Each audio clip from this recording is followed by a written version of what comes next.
what we want to look at. What do we want to see as Lions fans?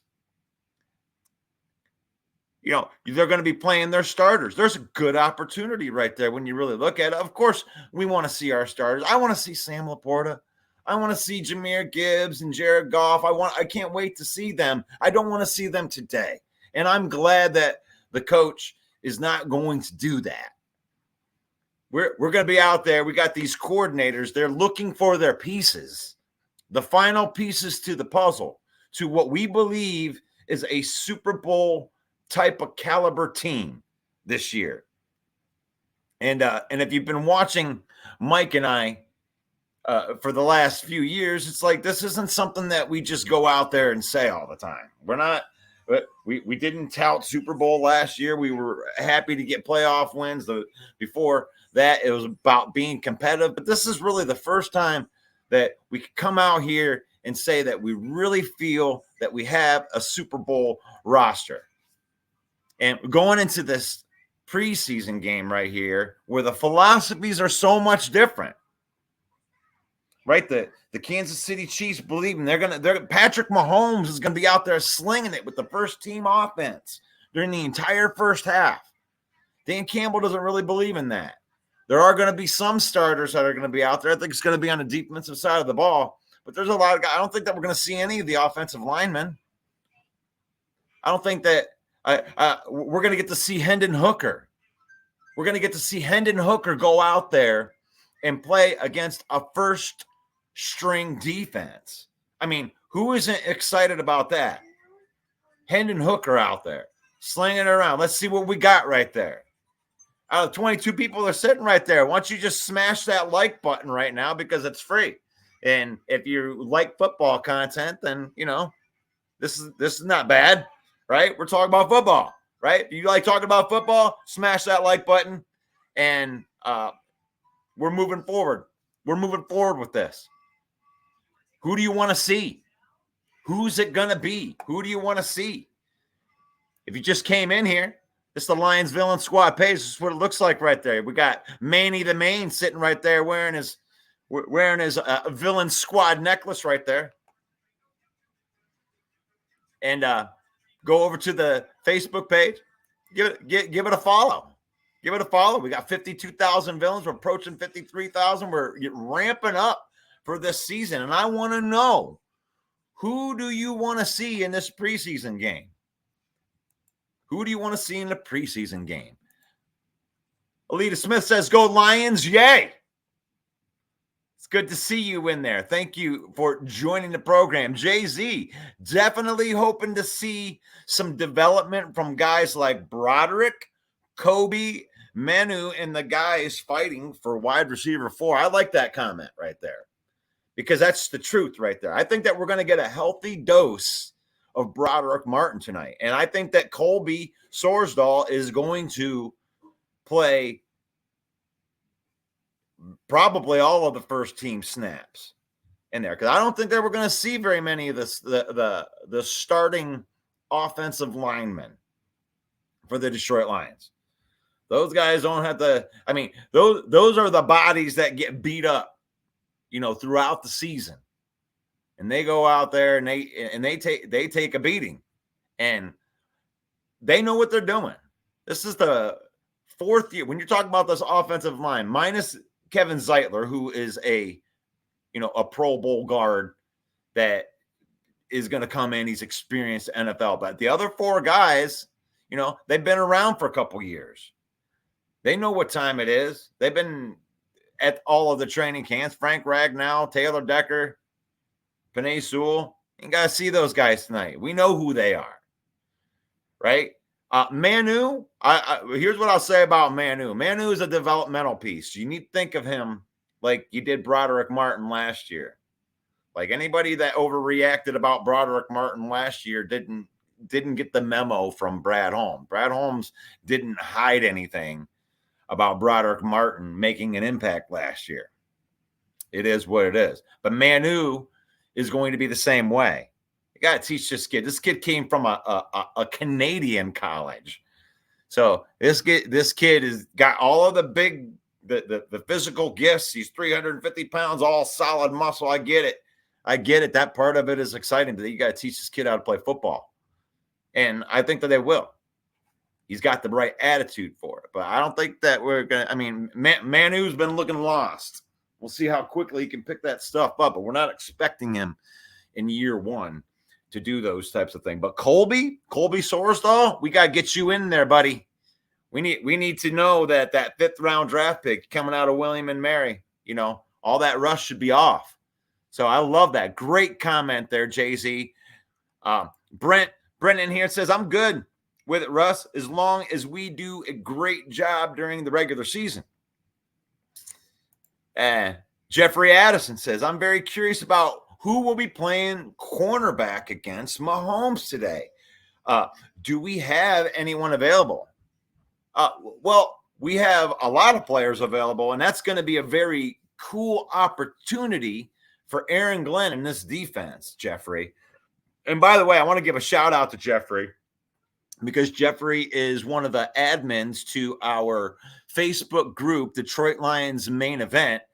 And that is the way that you can post your opinions out there. You can go to our group and put your opinions that are out there. And we've been sharing some of those onto our page. But Jeffrey does a great job at keeping out the spammers, anybody that's trying to sell the tickets and, putting up those BS articles about players dying in plane crashes and stuff like that. I appreciate you, Jeffrey, for managing that and doing that. And now, as far as the cornerbacks are concerned, I mean, we need to see Rakestraw. I think Rakestraw is going to get a nice, healthy dose.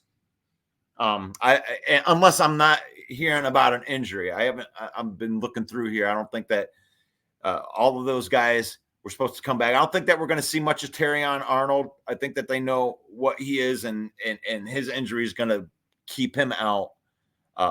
More of a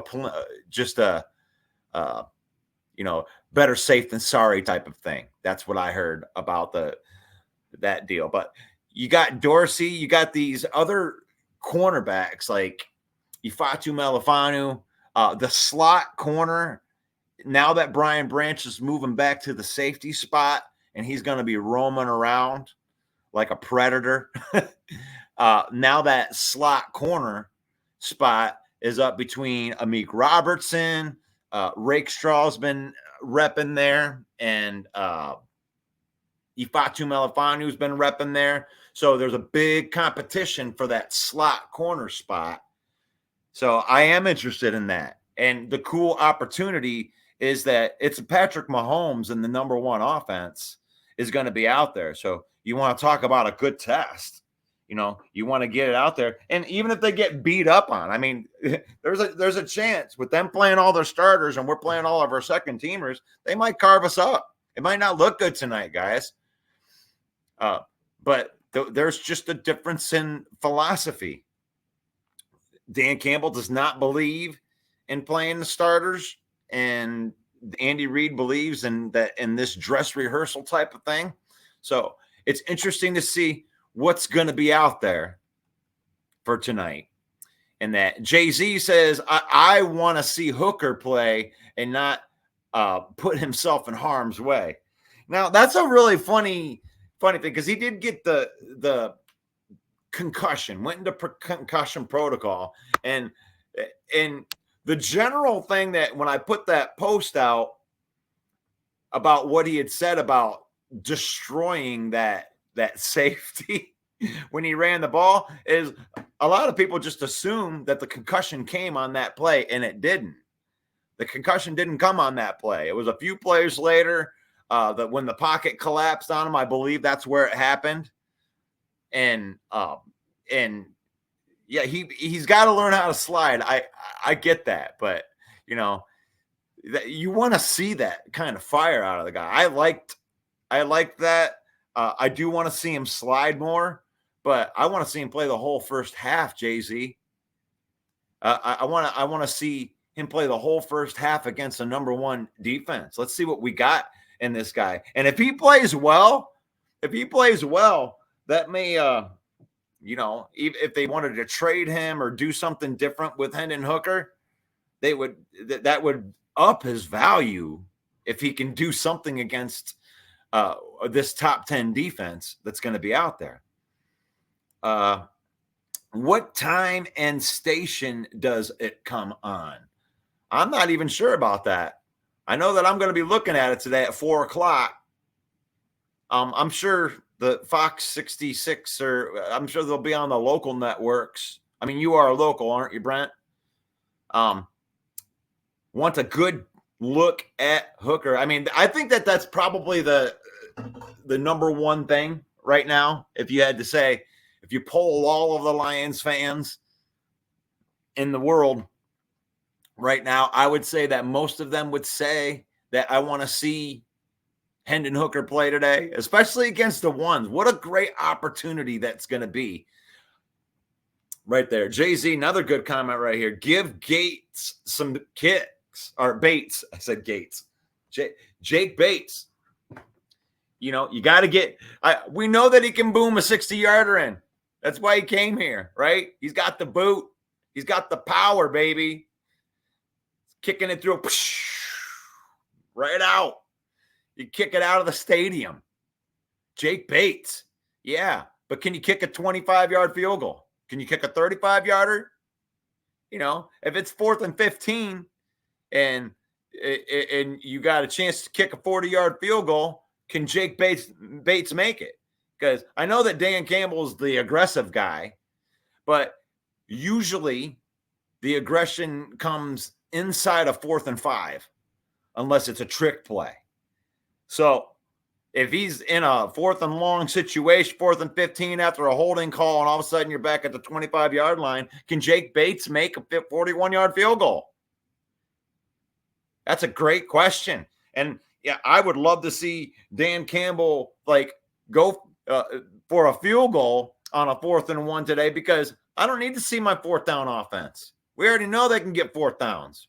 We already know they can push the pocket and that you trust in them. Right now, we need to see the kicker. I like that call right there, Jay-Z. Blue and silver. I can see the Lions trading for an wide receiver at the trade deadline. And, you know, maybe they would do that.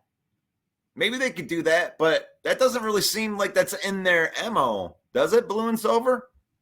I mean, does Brad Holmes really do that? Maybe he trades for one like, you know, a Donovan Peoples-Jones, maybe with a later round draft pick. I don't mind that. I don't mind them looking at that. But what we're really seeing with Brad Holmes, we talked a little bit about this yesterday, is that Brad Holmes believes in the development in the coaching staff and the guys that have been here. Like a wide receiver coming from outside of the walls of Allen Park, or like Locked On Lions says, 222 Rodwood Drive. Shout out to Matt Derry. Outside of those walls it's not as valuable to Brad Holmes as somebody that has been on the inside of the walls, that has been there as a receiver. You know, Darius Fountain. You know, I think that they put more value on a guy like that that's been already repping with the ones. He's already got something going with Jared Goff. Now, the outside of the walls, people don't know about that, right? And they just want to say, well, we don't have any depth behind there. But you don't know that. Just because Brad Holmes believes in the guys that are inside the walls more than anybody he could get on the outside. Trade deadline, I think that if they're going to make a move, that this next week when they do all the roster cuts, that's probably going to be the best chance that I would think that if they were going to add talent at the wide receiver position. Outside of that, I'm good with them going into the season with what they have right now, because what are we even really talking about here? You know, when you say X receiver, you just need a guy that can go up and get the ball, right? The high point guys, the 50-50 guys. Well, we got a couple tight ends that can do that kind of specialize in that. Shane Zylstra, that's kind of what he does, right? Even though he's not considered an X wide receiver, he's a big tight end that can't block. So he's here because of his hands. So if he makes the roster, it's going to be because of his hands. But what are we even really talking about here? What, 3rd, 4th wide receiver? right? Let's really look at the receiving options here in Detroit. Jared Goff's first option, Amon-Ra St. Brown, right? And whether you like it or not, or whether you believe in it or not, the second most targets on this team will probably go to Jameson Williams this year. There is no Josh Reynolds. He had his targets from last year. Those targets, I think the majority of those targets are going to go right to Jameson Williams because he's stepping into that wide receiver 2 role that is left the void from Josh Reynolds. And maybe you could call Sam Laporta the number 2 option, right? Is Jameson Williams really the number 2 option, or is it Sam Laporta? And Jameson Williams is the number 3 option. Okay. Now we got 3 options out of the way, right? The 4th option, Khalif Raymond. I mean, the guy is a stud, comes in for what the 4th option on the team should be getting, coming in on, he came in on specialty downs. He's not going to get a ton of targets, but Khalif Raymond does very well in that 4th wide receiver option, right? And then the 5th wide receiver option will probably be Jahmyr Gibbs coming out of the backfield, taking snaps for the 5th wide receiver option. So really the 4th wide receiver option that we're talking about, which is the 4th wide receiver, is probably going to be the 6th option. And this is what we're really battling for right here. This extra wide receiver could be Donovan Peoples-Jones, could be Darius Fountain, could be Tom Kennedy. I mean, Kennedy. Yeah. So it's an interesting question, isn't it? I think it is. Good.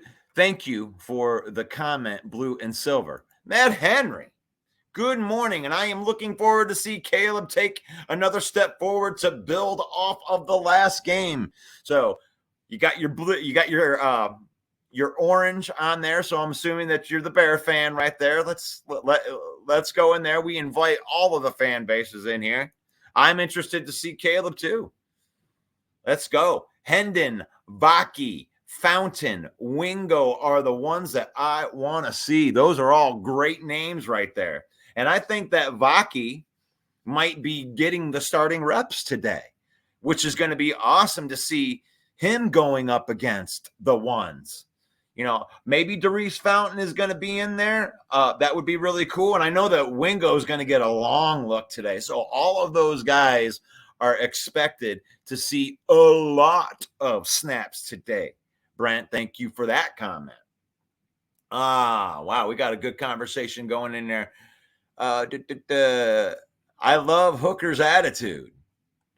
It just sounds funny saying that out loud. My eyes will be on the defensive line, defensive end. Broderick Martin still playing too high. Let's see today. Broderick Martin had a really good game for the couple snaps that he came in there. Yeah, he's still got some technique stuff. They were talking about that where a lot of the guys, they're practicing all these techniques. They're doing these reps, and then all of a sudden they get into a live set.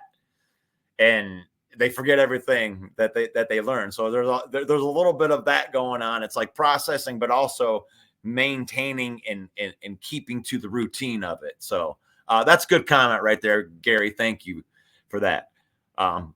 You love the Hooker attitude right there. Jay-Z, yes, I want to see what he's got. Need a competent QB2. Fox TV, thank you, Steve. Thank you, Steve. That way I don't have to go out there and do that research. I was asking, where are you going to watch it? There it is. Brent says, I believe that Hendon is hungry. And right there, pre-game, 3:30. Vox Local 2.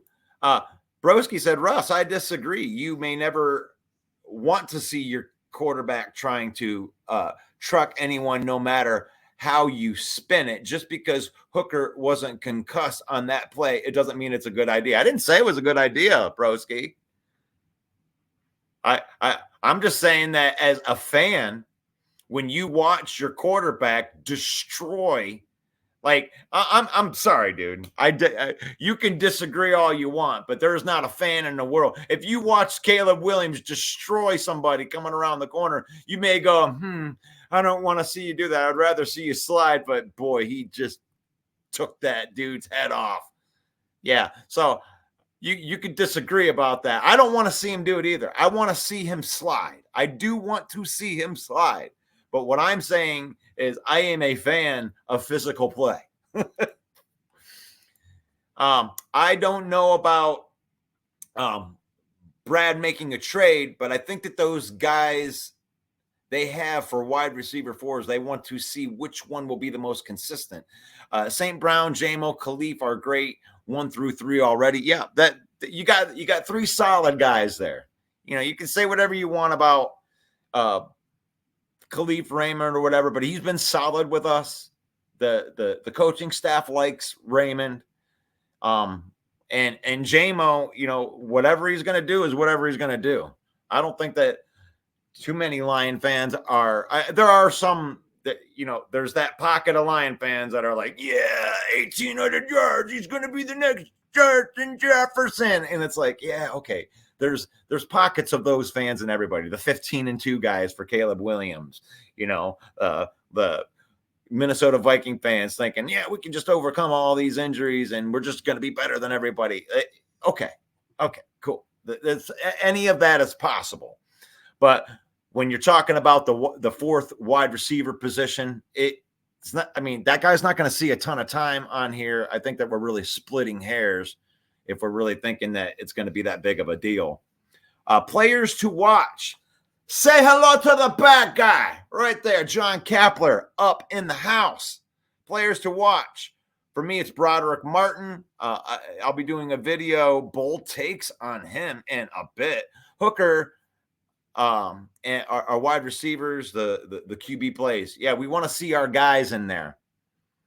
And yeah, make sure you check out Kapler's. He's got some bold takes on Broderick Martin.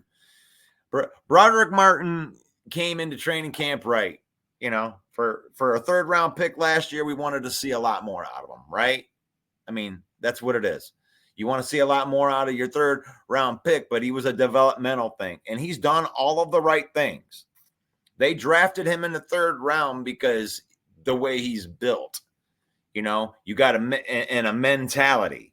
He wasn't ready yet. They admitted that when they got him, but they had to bring him up. You know, they get these guys, Western Kentucky, I think he is from.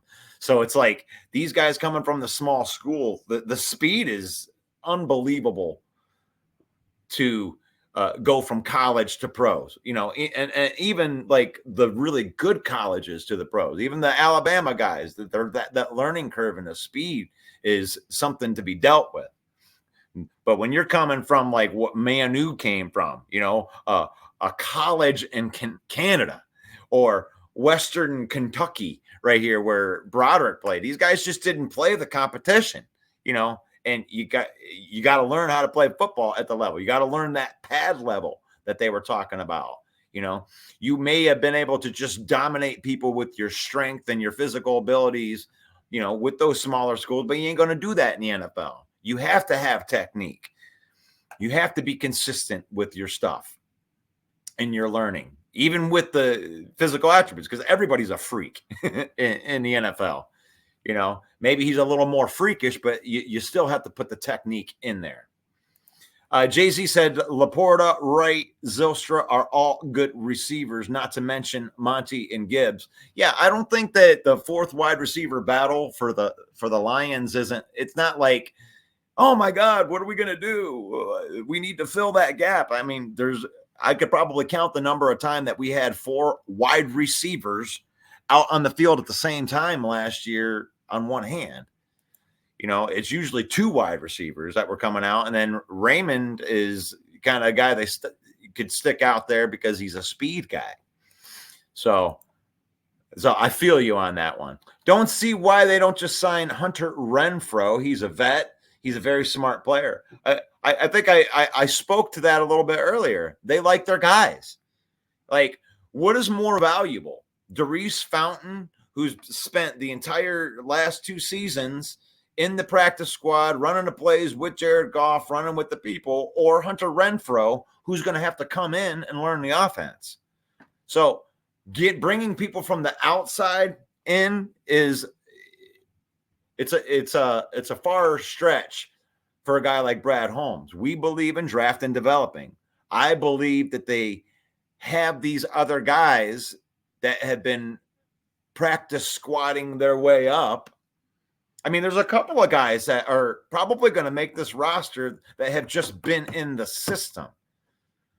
One example I can think of off the top of my head is Brandon Joseph, the safety.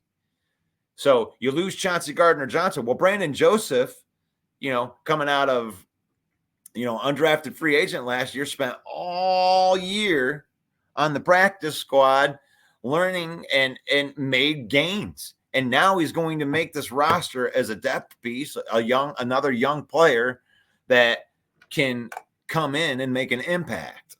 So that's why they wouldn't sign Hunter Renfrow, is because they have these guys they've been developing behind, and they want one of those guys to step up. And if they don't, I could see them busting out a move like that, like go get somebody, go make a trade for Robert Woods, because you can, or maybe that there'll be a camp casualty. I could see them making a move like that, but nothing significant. Nothing significant. I like the Hunter Renfrow, though. If they did that, that wouldn't make me mad right there. The bad guy says, who truly thinks that Martin is going to make major progress and step up this year? I do. I truly think that. And the thing is, there's more of a track record of him going to be able to step up with Brad Holmes draft picks than there isn't. It's like you have the burden of proof if you don't think that Broderick Martin is going to step up, because the Lions have already proven that they can draft and develop players.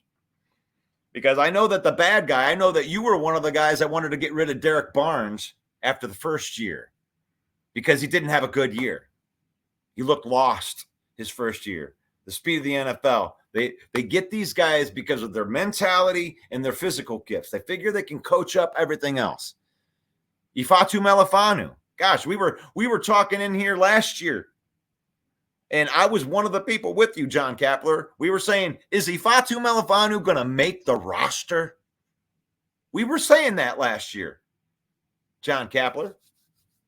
And look what happened. By the middle of the season, he comes into his own. He makes the progression jump. And then all of a sudden, the last 10 games, he's playing like a top 10 safety in the league.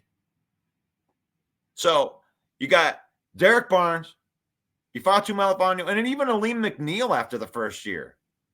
He was it's like, okay, we got a guy that is just a dude. At least he didn't get cut from the team kind of defensive tackle. And then after the second year, he made some progress, but his first big jump, his real big jump, was last year. Third-year players, second-year players make jumps. So I believe in draft and develop as it pertains to the Lions. I don't know if I believe in it for everybody else, but they have a track record now, and I think that you can get behind it. Blue and silver. They had tried to trade for Debo before. They made a call about Debo. Brad Holmes is so cool when it comes to the trade negotiations. It's like sometimes they're way off. Yeah, I'll offer you a 5, and then Montez Sweat goes for a 2. They make calls on these guys. I mean, because you're not doing your job if you don't. You got to make the calls. But I don't know if there was any serious talks about Debo. But maybe before they drafted. Jay-Z said Brad has shown Broderick showed what he could do last week, splitting double teams to pressure the quarterback and take down running backs last week. Yeah, he had a good game last week, but to the point of David earlier, there is still some technique stuff that he can work on. He made a lot of progress, but he's still not perfect yet. And I think that's what John Campbell will be alluding to as well. Broderick Martin's problem is he's too tall. He's 6'5". Okay, thanks, Steve, for Fox TV. Yeah, that's where the pad level has to come in. That's where his technique has to be sound, because these NFL offensive linemen will definitely be able to knock him off balance if he's not low. So he's got to get that low center of gravity. But he did the Aleem McNeil thing. He came into the and did all the physical stuff, right? He lost the weight, did the yoga, ate right, took the Aleem McNeil challenge. So physically, he's ready to go. Is he ready here? Is he ready in technique-wise? That remains to be seen. But one guy that has been getting some major love out there is one Levi Onwuzurike. And like the Detroit Lions, Pride of Detroit came out with an article that was talking about the 11 winners from the preseason so far. And one of them they was just talking about was Aiden Hutchinson.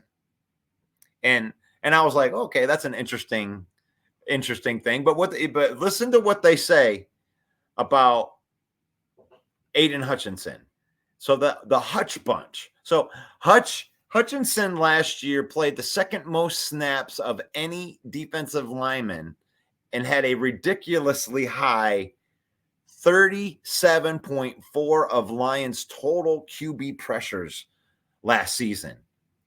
And it's been widely said, in one of the biggest things from this offseason that people want to know, and I have this graphic up here that is for that, is who is going to be the pass rusher opposite of Aiden Hutchinson that's going to step up and make it so people won't be able to double team him anymore. And they've gotten some answers here.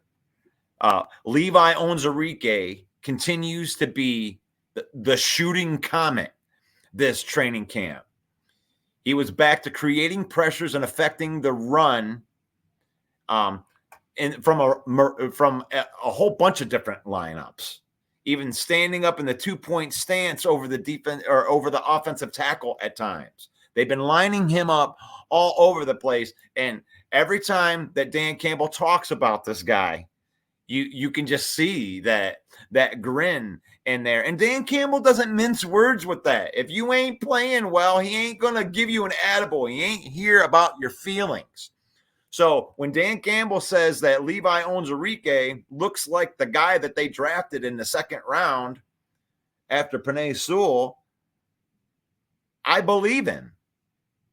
I believe that he has taken that step, and he's put on 20 pounds of muscle onto that back. The back problems seem to be completely gone. And that was the only reason that he hasn't made an impact. He has never gotten over this back thing. It's been an issue since day one. This is the first camp that it hasn't been an issue. So it took 3 years for him to get that back right. 2 back surgeries. I mean, who does that? I mean, gosh, first back surgery doesn't work. I'd just be like, gosh, man, I might not be able to play football anymore, right? I mean, that's what we were talking about last year, is this guy's career over. And here he is rushing to the front of the depth chart. Levi Onwuzurike, I want to see him tonight. Marcus Davenport, as much as everybody has made fun of Davenport because the guy has been injured. I mean, what is going on with this guy injured? The guys came into camp, and the guy has been a force since the day he's played completely healthy. So what they say here, given Onwuzurike's ascension, Marcus Davenport was rotating between the first and second team all week. However, he has continued to show that he will be a forceful asset. Davenport made the mismatch against the second team offensive line very apparent on Wednesday with 1 sack from a bull rush, 2 run stuffs from the outside and to the left right there. So Davenport can't be blocked by 2. So if you got to back up, dude, he's destroying them. So it's that's good for Hutchinson, is what that's saying. That's why Hutchinson. And then DJ Reader has been on the sideline. Kyle Pecco has been the undisputed starting nose tackle during Monday's pass one-on-one drills. Pecco beat Frank Ragnow in back-to-back reps when it came in. So they got some guys. Josh Paschal had a couple tackles for loss. So these young guys that they have been developing, that's that word in the D that we can actually use. These guys can take another step forward. This is why they don't go outside of the organization to bring in Daniil Hunter, because they believe they've drafted the guy and that they can develop these guys into being those quality guys. And if all 3 of those guys progress at the same time, it's kind of crazy. Let's see. The Bears have a 6'6" defensive tackle, Gervin Dexter. He's one of those guys that you guys are looking for to take the step forward this year. You know, he's a guy that you drafted. I thought you guys got a real good value on Gervin Dexter. I liked Gervin Dexter coming out. He's a freak. This dude is a freak. He's fast, very fast. I think he ran a pretty fast 40. And at 6'6", you know, you draft and develop these guys. Can you develop him? Because he wasn't a huge force last year. He showed some flashes last year, but let's not overdo this. Gervin Dexter. Let's look at his PFF from last year. I'll bring up Gervin Dexter. I'm curious to see this. No. Gervin Dexter right there. I'll move on from that. I'm not going to look up stuff right now. Fred Peterson, good morning. It's a great day to be a Lion. How much does he weigh, broski? Yeah. Gervin Dexter, I'm not going to say anything bad about Gervin Dexter. That was a late round draft pick that might work out for them. He didn't grade out. I remember looking at that. Now I got to look at this damn thing. Darn you, broski. Let's see. So Gervin Dexter was a freak of nature last year, and I want to get him. Sexy Dexy.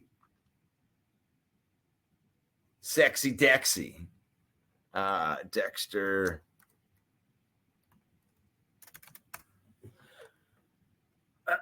There we go. Gervin Dexter last year, yeah, he had an overall 50.9 grade. He didn't have a great year according to PFF. He had 13 tackles.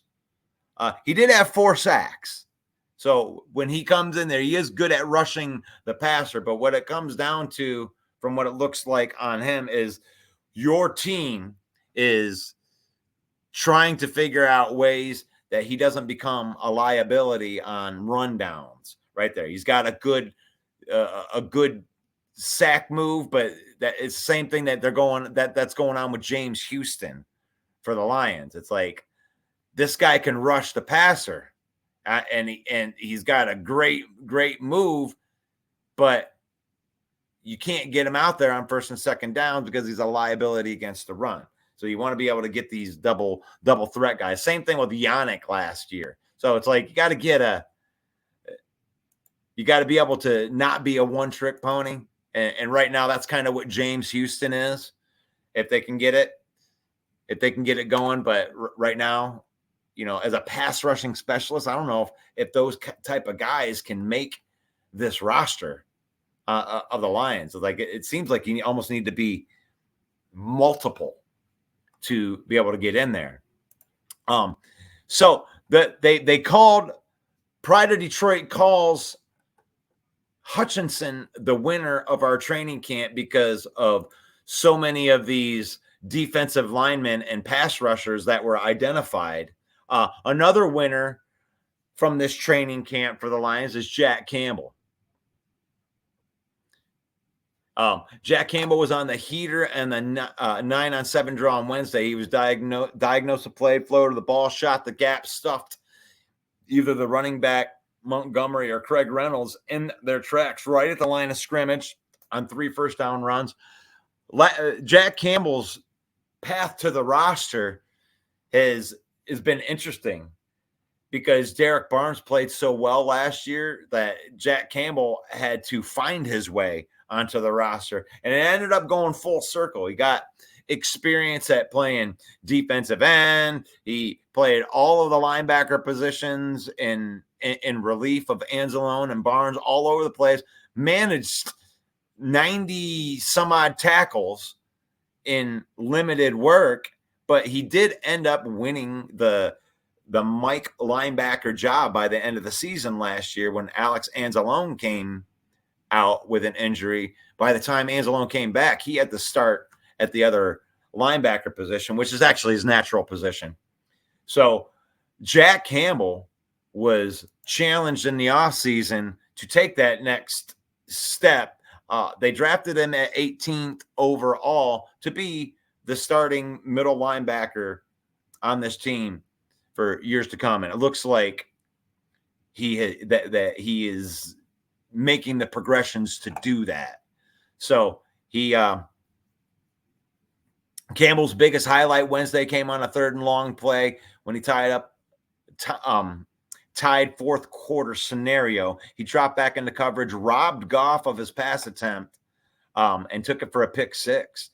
And the first team period before that, Campbell had a well-timed blitz on the goal line. Faster processing and comfortability in space will be the key to his progression right there. And it's like you like to see those guys. See, Armeo says, will Pascal step up this year? And it's like, which one of those guys is going to step up? They might all be stepping up. Looks like Levi Onwuzurike stepping up, Pascal stepping up. And let's see what else we got in here. Jay-Z said it's going to be a rotation opposite of Hutch, Davenport, and will feature Pascal, Levi, and Houston, depending on the formation. Yeah, just touching on that right there about the Houston thing. Houston's kind of relegated himself to a third down type of guy, and they got another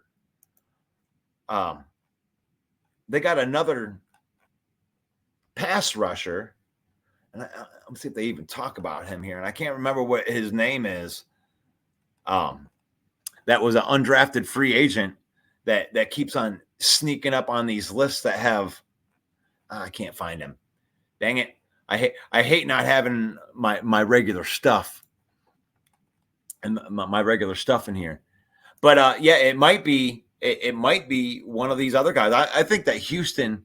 That might be a hot take, but he might be on the out. He might be on the outs because if you can only rush the passer, I mean, that's valuable. But if that's your only thing, we value the versatility. So one of these other guys might make it in there. And plus his legs are put together by like pulleys and stuff. Here's a great question to ask me when a Super Bowl team or a dominant team is always in the playoffs and had more than 2 good wide receiver. The offense wasn't focused on overall players. When the Super Bowl team, I mean, I don't know. I don't know about that. I don't know if you got to have playmakers. Like wide receiver is such a funny. Just when you just say wide receiver. You know, there's other players that are on your team that can catch balls and be playmakers. And I think that we're putting too much emphasis on this number 3, number 4 wide receiver for the Detroit Lions when Sam Laporta is one of our top targets. And then Amon-Ra St. Brown, and then Jameson Williams, and then a running game. 2 running backs that, I mean, I think they're trying to find ways to get Montgomery and Gibbs out there at the same time. And I can definitely see that happening. So with that being said, you can't throw that many wide. You can't have 4 wide receivers, 2 tight ends, 2 running backs on every play. And, I get the depth thing, but I think that there's really a 1 receiver, a 2 receiver, depth of 1 receiver, depth of 2 receiver. And that's what our starting look is, because we like 2 tight end sets, big formations, and putting an extra tight end in the backfield. We're not going with a true fullback this year. So I take it that Amon-Ra and the Sun God is the tribal chief of the Lions. I guess you could say that. The tribal chief, Penei Sewell, is the tribal chief. Penei Sewell's the best player on the Lions team. I mean, people can call it whatever they want. I love Goff as a quarterback because of Penei Sewell. Goff is not going to thrive in an offense that doesn't have a great offensive line. And Penei Sewell might be the best offensive lineman in the NFL, period. You might want to, you could give that, you could say Trent Williams maybe, but where Penei Sewell is, he's on a different level. That's what they said when he was drafted. I can't believe he even fell to 7. But Penei Sewell's the best player on our team. I would say that he's the tribal chief. And I would say that the Sun God acknowledges his tribal chief. Acknowledge me. There you go. But I thought, but they brought in Davenport. Okay, they did. Charles Lee, good morning from Louisiana. Heck yeah. Good morning from Louisiana. Gotta love Louisiana. Fred Peterson says the height of a defensive lineman has its disadvantages of knocking down passes as well. Way to get that one in there. That is a good point on that too. The taller guys just got to learn how to hit that pass, hit that. Now it's bugging Russ. Yeah. It does. Has its advantages. Forget Gervin's PFF. Go to the Madden rating. Yeah, Madden's so much more reliable. Gervin Dexter was a rookie last season. He will continue to improve. Chris Jones is also 6'6". So Gervin Dexter is now Chris Jones, and you're calling me a homer? This is a Lions-based show, so I understand, Broski's pain, because my job is to come on here and tout these, 5th, 6th round draft picks that are developing in here on there. And it's funny that, you do the same thing, Broski. Yeah, we got these draft and develop guys. Only your team can't develop players. Show me some players that you've developed. Ryan Poles is great at just bringing guys and having great talent on the team, but you're not developing any talent. I guess Jalen Johnson, I guess you could take credit for that one, but you got a hodgepodge team right here that you're just expecting that your coaching staff is just going to be like, yeah, everybody do what you're supposed to do. It's like there is advantages to having the same coaching staff and having the same systems in place year after year, but it is also, talent's also important too. So I'm not going to deny that Ryan Poles has put a crap load of talent onto your team right there. Broski, that's 100% of every second year player too. It's true. It's true. But the thing is like if you want to count on drafting and developing, you want to have a track record, right? You should have a track record. You don't have a track record. Brad Holmes has a track record of drafting and developing players. That's why I can say it.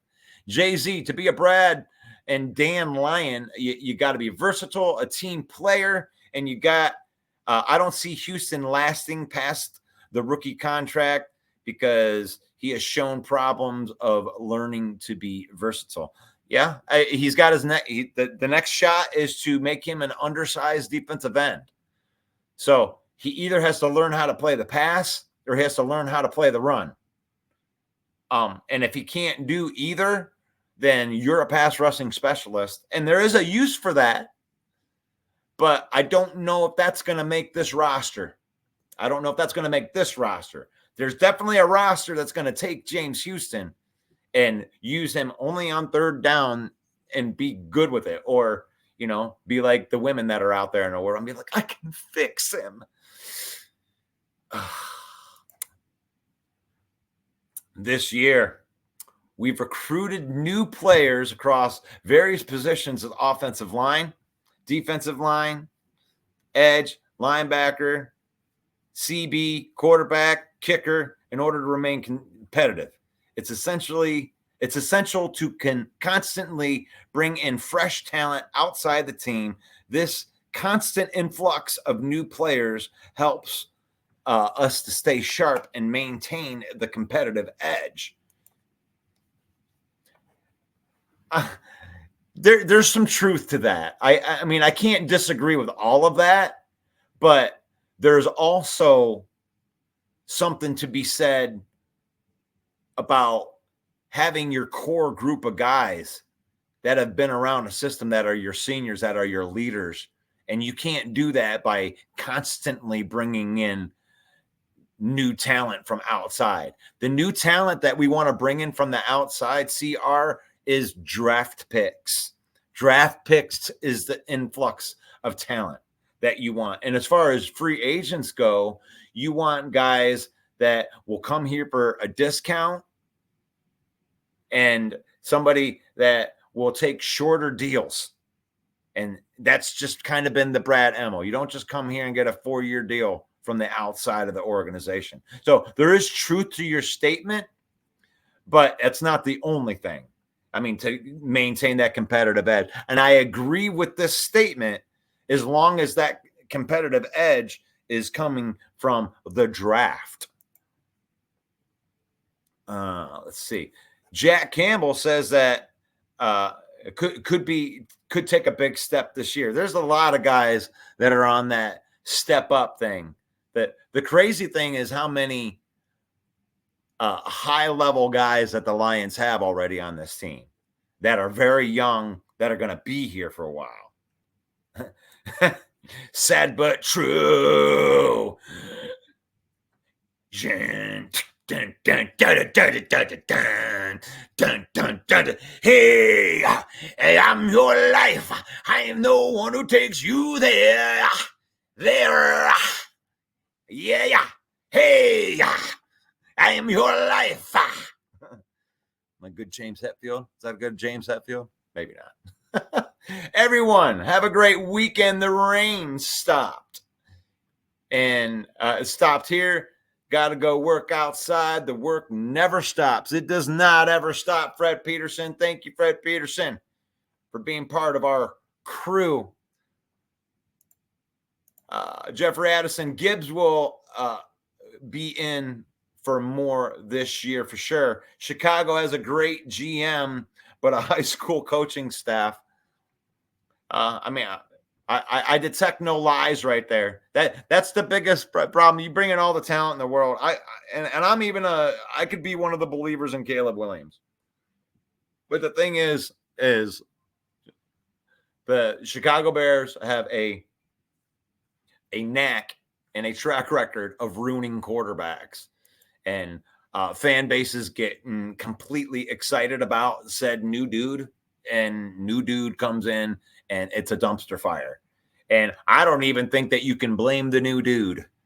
I mean, maybe Justin Fields. Justin Fields is like trying out at wide receiver, and I think they may even put him at long snapper just to see if they can keep him on the team. But yeah, that might not be good right there. But Mitch Trubisky, I think, is somebody that could have been better somewhere else.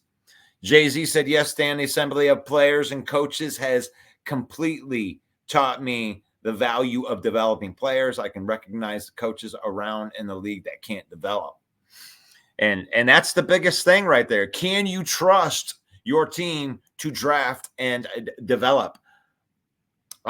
We're going into the 11 a.m. hour right here, and I can get my music on right here as I'm getting to the end of the program. And this was a great show today. I want to go back through here and make sure that I can get everybody in here. Hey, Francis, are the starters playing today? I believe that Dan Campbell's going to put out a couple of the defensive starters. I don't think we're going to see any offensive linemen. Gibbs, Laporta, Goff won't. I don't think that Goff will play, but we'll see. They may go out there for one set, and I hope that they don't. I hope that Dan Campbell stays true to who he is and doesn't put those guys out there. I hope he puts out and gets what he wants. The opportunity for number twos to go up against the Kansas City ones is so unbelievably good to me. Like that, like to get that done, even if Patrick Mahomes mows them over and kills them, and just beats their ass. The dose of humble pie that those backups need. Because here's the thing: if you're going to make it as a third, fourth stringer, that doesn't mean that the talent level should drop off all that much. We need guys that can do their job. And I think that's true to any team. You want to find the guys that can do their job. And what a better way than to go up against the starters. Could you imagine if Hendon Hooker goes out there today and lights up the Kansas City's defense, even if it's just in preseason? Do you imagine the hype around that? Look at the Bears. Kid comes in and completes 5 passes, and they're crowning him already. Caleb Williams, he throws a handful of passes, goes 5 for 7 or whatever the stat line was. Played 20 snaps, and they're crowning him. Could you imagine if Hendon Hooker goes out there, throws 2 touchdown passes against the Kansas City ones? Could you imagine the hype on Hendon Hooker in the city of Detroit? Or the opposite of that. Hendon Hooker goes out there and gets picked. His first 3 balls get picked off. Could you imagine they'd be clamoring for, hey, go get Ryan Tannehill? Oh my God. So there's a lot on the line tonight.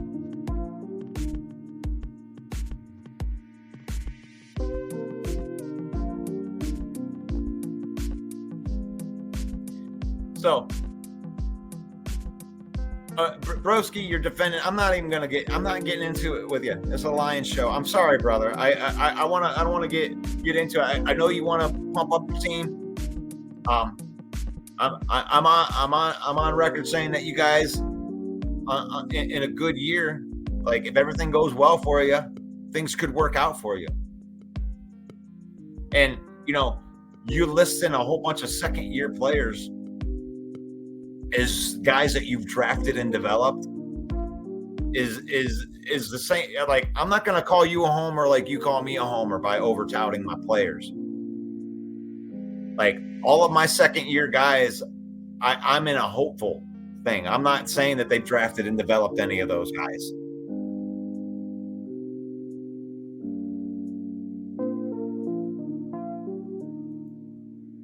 Brent says, have a blessed day, Jay-Z.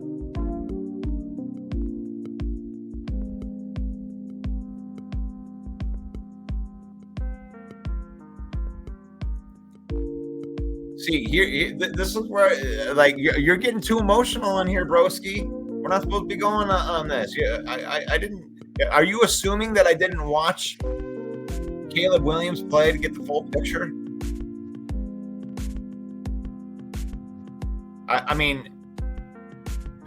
You can come on here. I get you. I get you. You believe in your team. I mean, you want to tell me Hooker is bad and Caleb is good? Hooker threw 9 passes. Caleb threw 7 passes.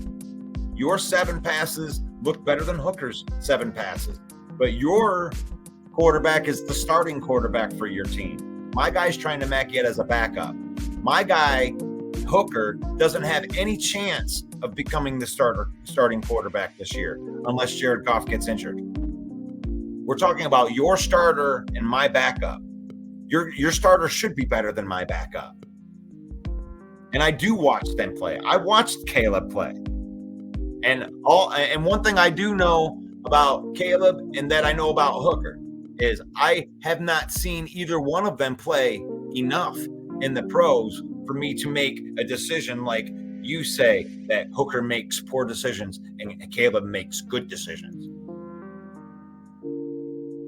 I know that I can't say that about Caleb. But I also know that I can't say the latter about Caleb.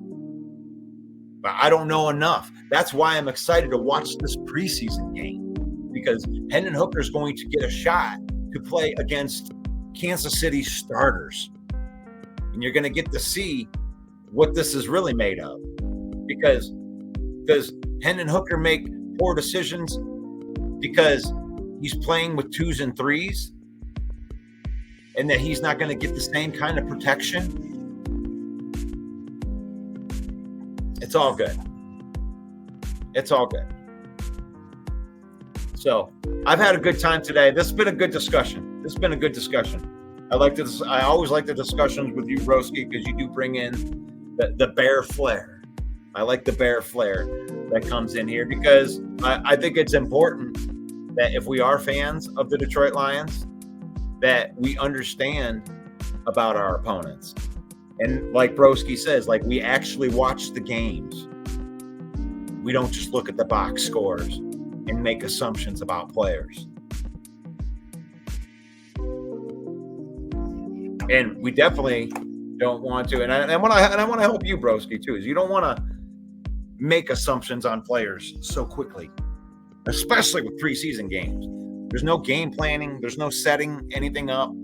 You're playing a checkerboard in preseason. You're not getting any, real game plans, schemes, any of that. You're just running one play versus one play, moving one space. Oh, this has been the Lions Villain Report. Let's talk about it. Got this preseason game going on today at 4 p.m. You can continue the conversation. Just remember, like, subscribe. We're broadcasting live into the Lions Villain Squad. Go follow the page, please. Hit the like button. Like, if you're watching right now and you haven't hit the like button, hit the like button. It's free. It's free. It helps out. And if you like football conversation, it helps keep us going. Don't forget about Main Event Mike on Monday nights. Monday nights at 7 p.m., the Main Event Football Show. Mike will share his bad opinions with you. And he also welcomes your bad opinions. We can all have bad opinions. And that's what we're really doing right here, right? We're all homers to our team. All of our opinions are going to be based around our team being better than yours. All of my guys are going to work out, and all your guys are going to stink. Yeah, that's how we be playing that troll game. Let's go. You like that? But what is it really about? It's faith, family, and football, guys. That's what it is on this program. Faith, family, and then football. We use football, spend time with our family. We don't let football use us. And I leave you with the blessing on this, because I wish the best for you. If you listen to the words that are coming out of my mouth right now, I care that you reach your goals. Like, I want to say that over your life right now. May you reach your goals. I'm putting my energy on that. I'm having a thought of thinking people that listen to this show are going to have the things that happen good in their life, that your family is blessed, that you get the things that you want out of life. I pray for that for you. And may the Lord bless you, and may the Lord keep you, and may the Lord shine his face upon you until we meet again. Football Talk with Russell, Wayne, 10 a.m. on Monday.